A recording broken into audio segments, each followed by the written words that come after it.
আসসালামু আলাইকুম viewers, Jannatul kitchen and ব্লগে আপনাদেরকে স্বাগতম। আবারও হাজির হয়েছে আপনাদের সামনে নতুন একটা ভিডিও নিয়ে। ভিডিওটি না টেনে সম্পূর্ণই দেখতে থাকুন।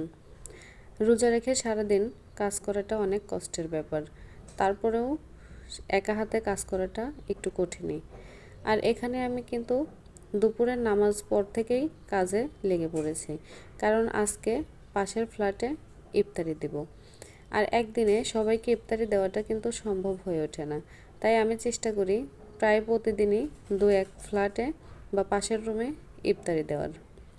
একা হাতে একসাথে পুরা বাসা সবাইকে দেওয়া আমার কাছে সম্ভব হবে না, তাই চেষ্টা করি প্রতিদিন 1 থেকে 2 জনকে এরকমভাবে ইফতারি দেওয়ার।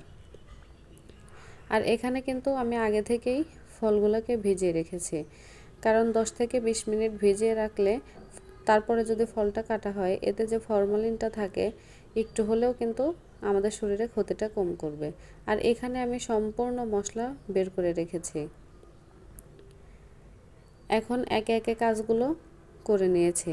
আর টেবিলটা গোছানোর জন্য যখন টাইম পেয়েছি সেই সুযোগেই ফলগুলোকে কেটে রেখেছি।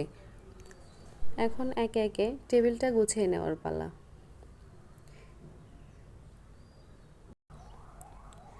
এখানে আমি বুন্দিয়া তৈরি করে নিব, তার জন্য আমি কিন্তু চিনি শিরা করে নিয়েছি। আর অনেকটা পানি দিয়েছিলাম, কমে এরকম এতটুকু পরিমাণ হয়েছে। দেখুন, এটা কিন্তু হাতে বানানো বুন্দিয়া। আর এই বুন্দিয়ার রেসিপি পেতে আমার চ্যানেলটা ফলো করে রাখবেন, এবং কমেন্ট সেকশানে জানালে আমি কিন্তু ফুল রেসিপি আমার এই চ্যানেলে দিয়ে দিব। কালারটা কিন্তু অনেক সুন্দর হয়েছে, আর আসলে বুন্দিয়া খেতেও মজা ছিল। এখন এখানে আমি শরবত তৈরি করে নিব। আসলে বেশ কয়েকজনকে ইফতারি যেহেতু দিব, একা হাতে বললাম তো যে কাজগুলো করতে অনেকটাই কষ্ট হয়ে যাবে, তাই আমি সময় মতো একে একে কাজগুলো গুছিয়ে নিচ্ছি। আর এটা কিন্তু ফুল শরবত নয়, এখানে শুধু আমি চিনি, ট্যাং এবং লেবু দিয়ে গুলিয়ে রাখবো, যাতে চিনিগুলো ভালোভাবে গলে যায়। পরে নর্মাল ফ্রিজ থেকে পানি বের করে মিশিয়ে নিব। শরবত করতে না করতে এখানে পিঠার জন্য আটা করে রেখেছিলাম, সেই পিঠা এখন তৈরি করতে চলে এসেছি। এটা হবে সবজি রোল টাইপের মতো, তবে রোলের মতো আকৃতি দিব না, আমি একটু স্প্যাটিস টাইপের আকৃতি দিয়ে নিব। আগে থেকে সবজি করে রেখেছিলাম, সেই সবজিটা দিয়ে দেখুন আমি পিঠাগুলোকে ভালোভাবে চাপ দিয়ে লাগিয়ে দেব, যাতে ভাজার সময় এগুলো খুলে না যায়। আগে থেকে আটা একটু গোলা করে রেখেছিলাম, এখন সেগুলো দিয়ে ভালোভাবে লাগিয়ে দেব। আর একটু ডিজাইন করার জন্য আমি কিন্তু দুপাশে, এক পাশে দেব না। এটা যেমন দেখতেও সুন্দর হবে, ভাজলেও কিন্তু ব্যালেন্সটা ঠিক থাকবে।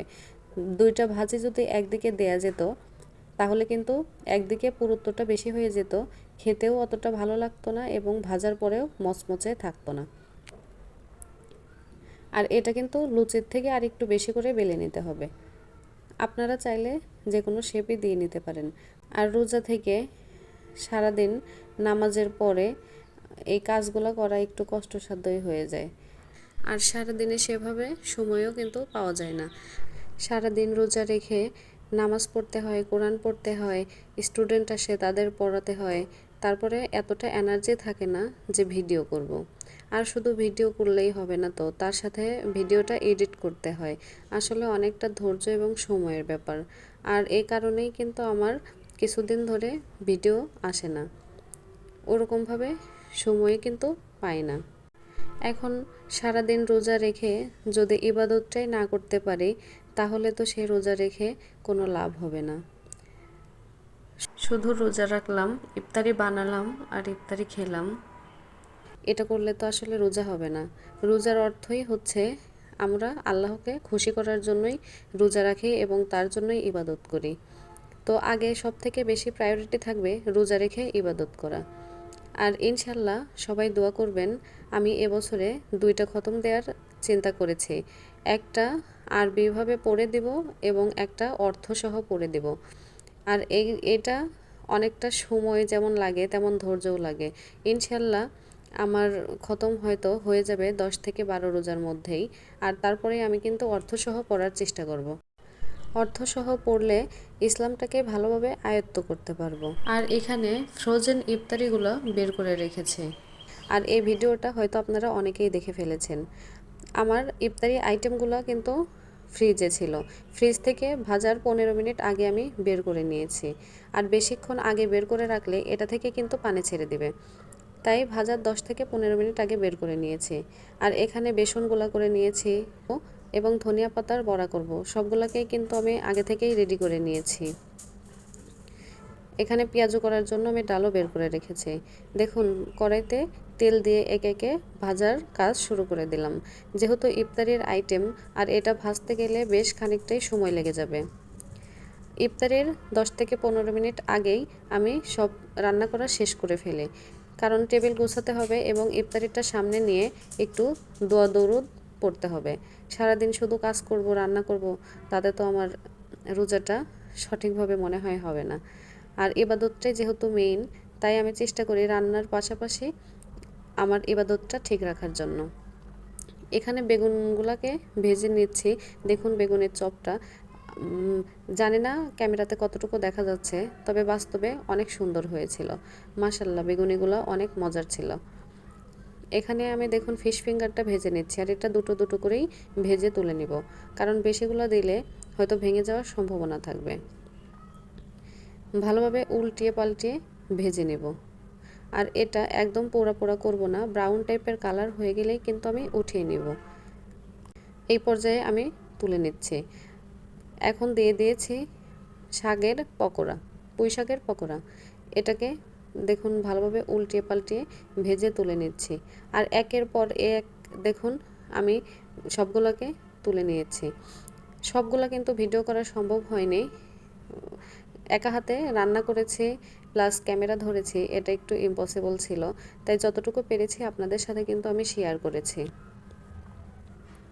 এখানে দেখুন আমি পেঁয়াজগুলো দিয়ে দিয়েছি, আর এখানে আমি পেঁয়াজগুলো একটু গোল গোল টাইপেরই দিয়ে দিয়েছি। তেলটা একটু পরিমাণে কমে গিয়েছে, তাই আমি অল্প অল্প করে দিয়ে দিচ্ছি। সবগুলো ভিডিও করতে পারিনি। দেখুন এখানে আমার কিন্তু সব ইফতারির আইটেম রেডি হয়ে গিয়েছে। এখন আমার প্লেটগুলো সাজানো বাকি। আলহামদুলিল্লাহ, আজকের রোজাটাও ভালোভাবে সম্পন্ন করতে পেরেছি এবং সময়ের আগে কাজগুলোকে গুছিয়ে নিয়েছি। আর এখন একের পর এক কিন্তু প্লেটগুলো সাজিয়ে রুমে রুমে পৌঁছে দিতে হবে। এখানে ফলমূল কেটে নিয়েছি, পরবর্তীতে কিন্তু আরও কিছুটা ফল কেটে নিয়েছিলাম, কারণ এইগুলো ফলে তাদের দেওয়ার পরে আমাদের জন্য অবশিষ্ট কিছু ছিল না, তাই পরে আর কিছু ফল কেটে নিয়েছিলাম। আর এখানে আমি 6 থেকে 7 পদের সব স্ন্যাক্স আইটেম ভেজে রেখেছিলাম। দেখুন এখানে প্লেটগুলো সাজিয়ে রেখেছি, এখন প্লেটগুলো সব বাসাতে পৌঁছে দিয়ে আসব। এখানে আমি ভালোভাবে খেয়াল করতেছিলাম যে আসলে কোনোটা বাদ পড়েছে কিনা সেটা দেখার জন্য।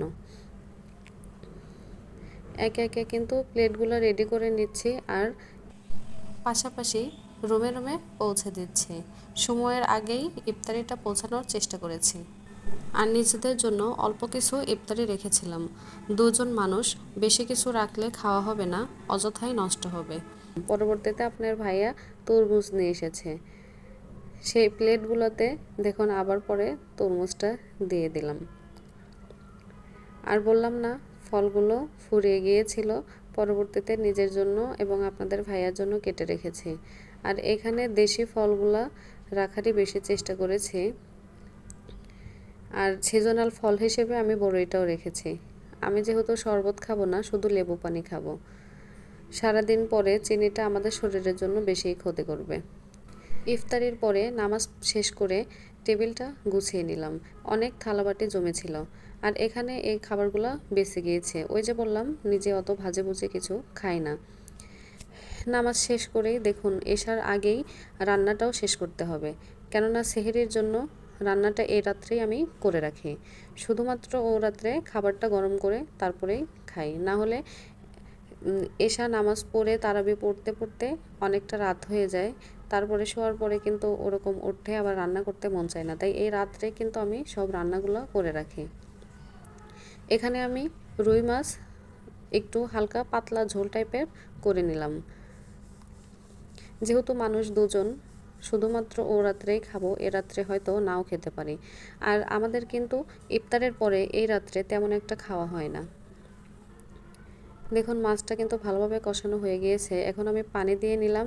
পরবর্তীতে আমি জিরা এবং পেঁয়াজটা ভেজে যে উঠিয়ে রেখেছিলাম সেই বাটা মশলাটা দিয়ে কিন্তু নামিয়ে নেব।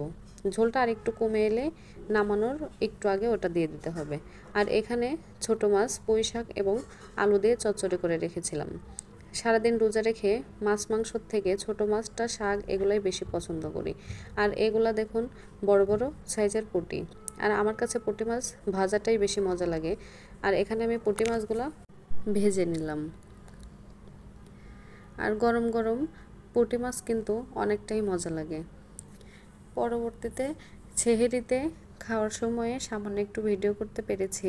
এখানে আমি ছোট মাছ চচ্চড়ি, পুঁটি মাছ ভাজা, ইফতারিতে পেঁয়াজু, বেগুনি এগুলো ছিল, এটাও নিয়ে নিয়েছি। আর এটা দিয়ে ভাত খেতে কিন্তু ভালোই লাগে। পরবর্তীতে দেখুন রুই মাছটা নিয়ে নিলাম। আপনাদের ভাইয়াকেও কিন্তু ভাতটা বেড়ে দিয়েছি।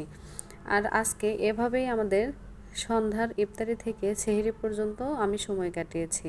আমার ভিডিওটি যদি ভালো লেগে থাকে সবাই লাইক, কমেন্ট, শেয়ার করবেন এবং আমার চ্যানেলটাকে সাবস্ক্রাইব করে পাশেই থাকবেন। আর আমাদের জন্য দোয়া করবেন এবং রোজার মাসটা সবার জন্য বরকতময় হয়ে উঠুক। আল্লাহ হাফেজ।